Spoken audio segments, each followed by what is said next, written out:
Modern leftism, wokeism, whatever you want to call it, is, hell, I'd say that it's getting people killed. I don't think I'm speaking in hyperbole or being dramatic when I say it's getting people killed, because it certainly does.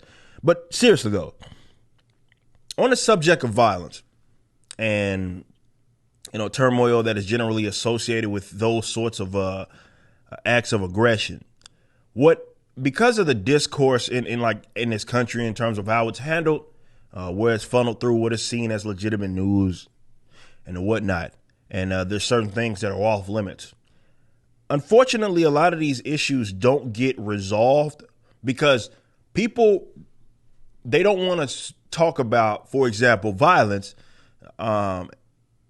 honestly, right? Some things like a taboo, right? You can't talk about it.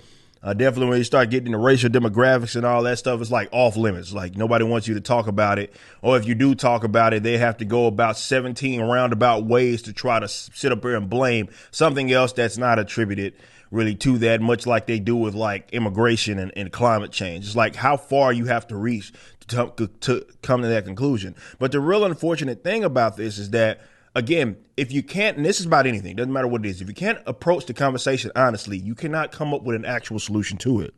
Now, you can say that these guys don't want solutions to it. Let me give you guys some perspective here as we talk about it. AOC is coming from Blaze, covering, of course, Alexandria Ocasio-Cortez, who I think is the poster child, as far as I'm concerned, for modern leftism.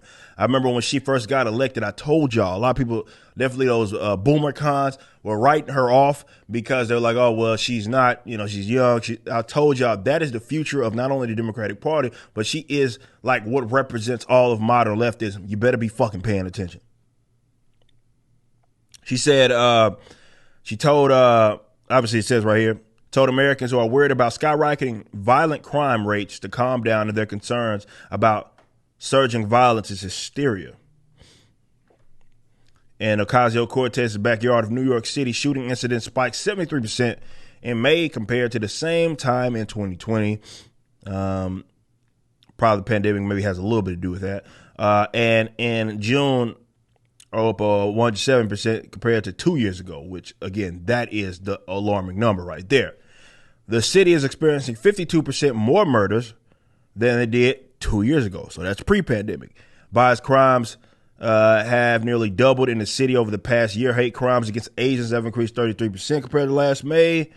Despite the months of concrete data that violent crime rates have skyrocketed, of course, says Ocasio-Cortez claims it's all hysteria. Let's continue on.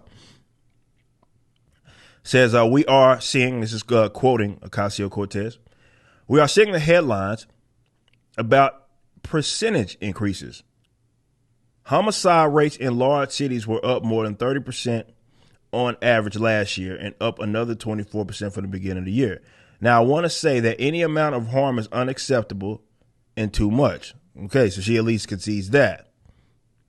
Now, she says, but I also want to make sure that this hysteria, that this doesn't drive a hysteria, and that we look at the numbers in context so that we can make responsible decisions about what to allocate in that context. I'm pretty sure this has probably something to do with the police or something, because that's the argument that more than likely she's going to have to make. Let's listen to what it is that she actually said in this regard. It looks like we have the video right here. We are seeing these headlines about percentage increases. Now, I want to say that any amount of harm is unacceptable and too much. But I also want to make sure that this hysteria, that this doesn't drive a hysteria, and that we look at these numbers in context so that we can make responsible decisions about what to allocate in that context. We are seeing these headlines. Okay, so that was the whole entire quote. So people don't want to, to make sure that she's not misquoted.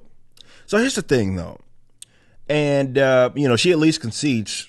I mean, you can give her credit. It doesn't take much to do it, but she at least concedes that there's an issue there, right? And that violence either way is bad. Now, when she talks about driving the hysteria or looking at the numbers in context, all that means is that, okay, you don't want to amplify what is exactly what's going on, and you want to try to make sense of these and move and use it. It's like the great Thomas Sowell. Hold up. It's like the great Thomas Sowell says about a lot of issues aren't that complex. In fact, they're pretty simple. And he says that it actually takes like these sort of quasi-intellectuals to make something complicated when it's not. And that's usually what we have around the conversation of violence in this country, period. It's, a lot of people, particularly on the left, are trying to look to blame anything and other than, like, let's say the individuals that are, of course, involved, and maybe some cultural issues that speak to this, right? That's how it manifests itself. Some cultural issue there, and maybe it manifests itself in sort of these, let's say, violent ways. You got people like it in New York Cities where she's at, and California's of the world where you're getting definitely these uber urban areas, especially, and people are wanting to get the hell out because of this. They don't feel safe. Their families, they don't feel safe. Definitely when you're somewhere like New York too, where you can't legally protect yourself in the event that you live in one of these areas anyway, and then you get pulled over by the cops or something like that, and they'll say that you have an illegal possession of a firearm.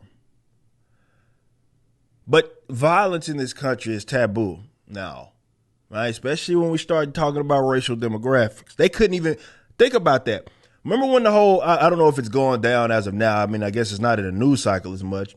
But remember when the whole rise of Asian hate crimes, they wouldn't even be honest with overwhelmingly so, what people were committing those crimes. They wouldn't even say that. Now, if we know if it was another race, that would have been all over the damn news. They would have led with that, but they didn't, because we don't talk about this subject matter with honesty. And this isn't me pulling one of those, okay, black on black. No, it's like you can be fucking pissed off or upset that people bring this up, but it doesn't make the fucking problem go away. So y'all get mad, y'all can clutch the pearls, y'all can try to find these other, trying to find other reasons why this is the case, but that doesn't solve the fucking problem. You have to approach, and again, just said this, doesn't matter what the problem is or what the issue is, if you can at least bring it to the table without sort of skirting around the issue, how the fuck can you expect to come up with a resolution? You can't. Actual solutions require you to approach the conversation honestly. And when we talk about violence in this country, it's the complete opposite. Now, certain things are off limits. Other forms of violence need to be amplified more than others. And this is what happens when you focus on things that are outside of the realm of private property rights. Because when you look at it from that lens, it's easy to determine what is right and wrong. But that's not what it is. It's like, okay, this certain context, it then becomes wrong, right? So if a bunch of marchers or whatever want to go bust the windows down, well, that's certainly permissible.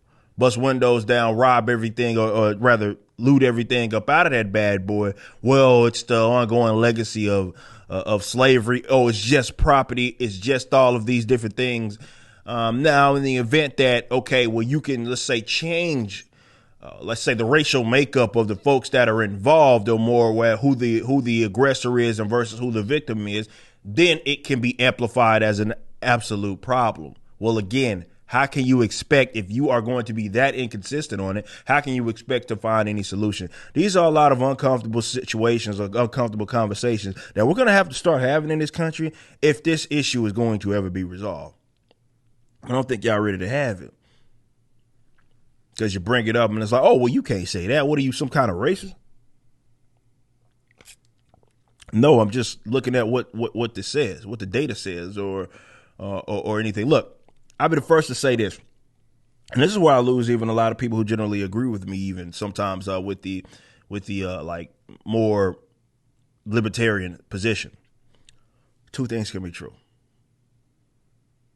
I can acknowledge that cops, suck. That can be my position. In the same respects, I can acknowledge that removal of them will not solve, let's say, an issue that's going on in a particular community. You can't approach it like that because you can't be dishonest. And I come from from a background myself, my personal self, for example, and a guy that used to be a guy committing violent acts against other people, especially other black people, actually probably exclusively other black people. That's the funny thing, is that back when I was banging, I say this all the time, back when I was banging, I was never ever called any like lesser than black term. Never. It was never associated with me. Nobody ever even thought to even call me something like that when I was, again, committing violent acts against other black people. And then I started changing my positions politically, certainly socially, and I grew up and got out of that and even preached against the nonsense that I was doing. And then all of a sudden, albeit on the internet, never in person, I get called a, let's say, lesser than black name. So this is what they say, and they're too stupid to realize. People that actually commit violent acts against other black people, they cannot be considered a lesser than black person. So you can go destroy your own fucking neighborhood. They'll never associate coon house nigga, any of those terms with you. Think differently, social politically, and there you go. But seriously, a lot of these are cultural problems that are not going to be solved by way of the government. If anything, the government may be amplified the situation as far as making the problem worse.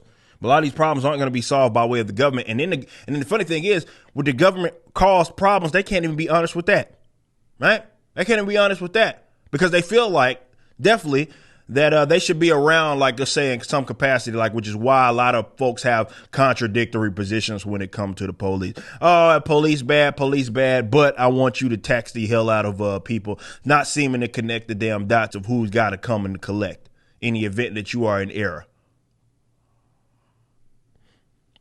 We have to start having an honest conversation about this. And some of these issues, they don't go away just because you want to avoid having the uncomfortable conversation.